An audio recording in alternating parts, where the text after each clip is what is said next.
Salut tout le monde, bienvenue dans cette nouvelle vidéo.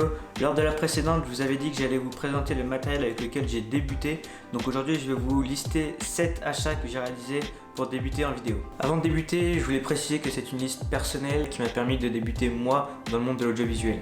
Alors le setup que je vais vous présenter aujourd'hui est un setup qui va vous permettre de réaliser des vidéos de qualité, que ce soit pour des projets pro ou bien du YouTube, ça va très bien fonctionner. Mais chose importante, il va falloir investir un minimum dans du matériel. Le matériel que je vais vous présenter aujourd'hui, c'est du matériel milieu de gamme, voire entrée de gamme pour certains produits. Petite précision aussi, pour démarrer sur YouTube, tous les achats ne seront pas obligatoires. Concernant ces produits, je vais surtout vous parler de l'aspect positif et pourquoi j'investis dans ce matériel. Bon allez, j'arrête de parler et on va passer tout de suite à la présentation des produits.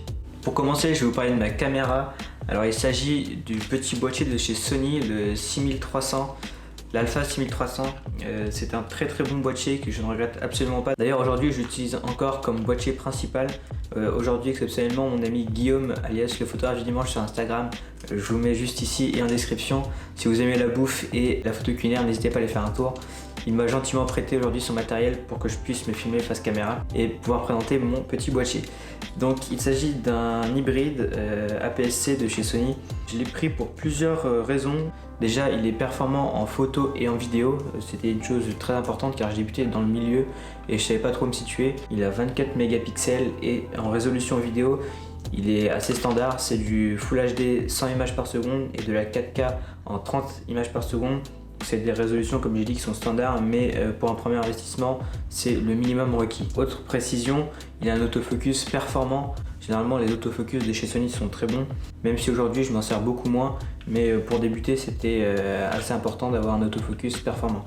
Parlons de l'objectif, c'est un 16-50, donc c'est le kit lens, hein, c'est ce qui est vendu avec. Il a une ouverture 3.5 5.6, c'est pas le top en vidéo, mais pour débuter, c'est très bien. C'est un kit qui fonctionne. Surtout que l'optique est stabilisée, donc voilà, pour un prix qui est convenable, qui est aux alentours des 800 € aujourd'hui sur internet, on a quand même un petit boîtier très performant en vidéo et qui peut vous permettre de même très bien débuter dans la vidéo. Donc voilà pour ce qui est de la caméra. Alors pour le deuxième article, ça peut paraître bête, mais je vais vous parler des cartes SD, car sans ça on va pas pouvoir enregistrer de vidéo. Donc des petites cartes SD, voilà. Tout le monde en a chez soi, mais c'est aussi important d'investir dans de bonnes cartes SD dans la vidéo, car pour par exemple filmer en 4K ou en 100 images par seconde, certaines cartes SD ne seront pas acceptées dans les boîtiers. Donc voilà, il va aussi falloir investir dans des cartes SD. Donc en 3, je vais vous parler du son, c'est le micro qui m'enregistre actuellement. D'ailleurs dites-moi en commentaire si la qualité est convenable pour vous. J'insiste là-dessus car j'ai envie de faire de la qualité sur YouTube, donc c'est très important. C'est le Rode Video Micro de chez Rode. Il est très simple d'utilisation, il se branche directement sur le boîtier, ce qui vous permet d'avoir qu'une seule piste pour le son et l'image. Donc ça c'est aussi un point positif quand on débute dans la vidéo. C'est vrai que c'est très simple d'utilisation. C'est pour moi le meilleur rapport qualité-prix qu'on peut trouver sur le marché aujourd'hui en 2020. Il est aux alentours de 50 €. Franchement, n'hésitez pas, allez-y les yeux fermés. Alors là, je vais vous parler du quatrième et du cinquième produit. Il s'agit de la stabilisation, si je puis dire. Je vais vous parler du trépied et de mon stabilisateur. Donc mon trépied, je l'ai surtout utilisé pour des interviews ou pour pouvoir poser mon petit panneau LED. Aujourd'hui, je m'en sers surtout pour tourner mes vidéos et pour vous parler face caméra. Donc voilà pour le point 4. Pour le numéro 5, je vais vous parler de mon stabilisateur. C'est un stabilisateur 3 axes, donc c'est le Ronin S7 de chez DJI qui est je pense très connu aujourd'hui, surtout son grand frère le Ronin S. Ce stabilisateur va vous permettre donc de stabiliser votre image et ça va apporter une énorme plus-value à vos vidéos. C'est vrai que la qualité se fait tout de suite ressentir car la stabilisation est beaucoup plus fluide, on a quelque chose de très smooth et c'est ce qu'on recherche, enfin c'est quelque chose qu'on recherche en tout cas en vidéo généralement. On cherche à maîtriser la stabilisation. C'est vrai que dans les films on peut voir un peu de mouvement, mais c'est une stabilisation qui est souhaitée et ce ne sont pas des micro-tremblements qu'on peut faire quand on tient un boîtier. C'est vrai qu'on a toujours tendance à réaliser des micro-tremblements, donc cet outil va vous permettre d'enlever tous ces petits défauts et ça va tout de suite rendre votre vidéo de meilleure qualité. Alors moi j'ai la version combo, le reste de l'équipement est dans ma petite mallette à côté. Cette version est à 450 €. Sinon il y a la version simple, donc juste le Ronin SC, et là il est à 350 € et honnêtement ça suffit, pas besoin de la version combo. Même si on veut travailler avec le manuel focus, j'arrive à stabiliser généralement et jouer avec ma bague. Donc voilà, la version simple est largement suffisante. Alors en 6, je vous en ai parlé tout à l'heure, il s'agit des petits panneaux LED. Ces petits panneaux vont vous permettre de filmer en basse lumière.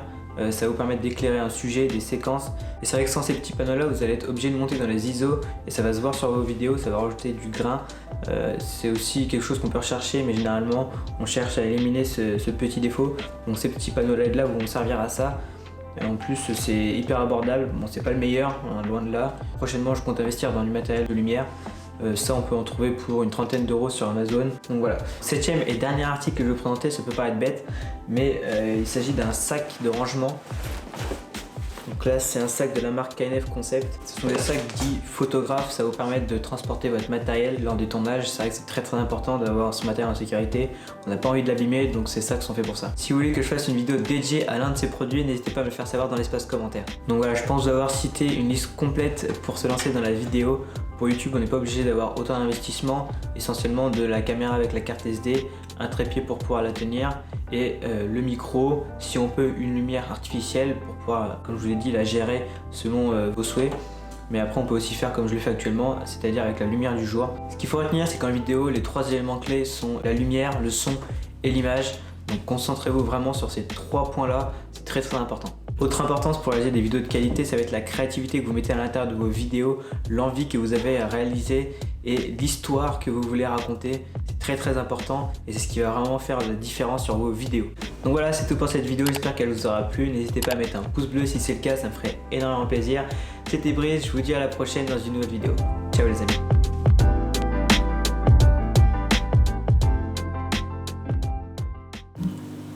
Attends, ça va s'entendre ça ?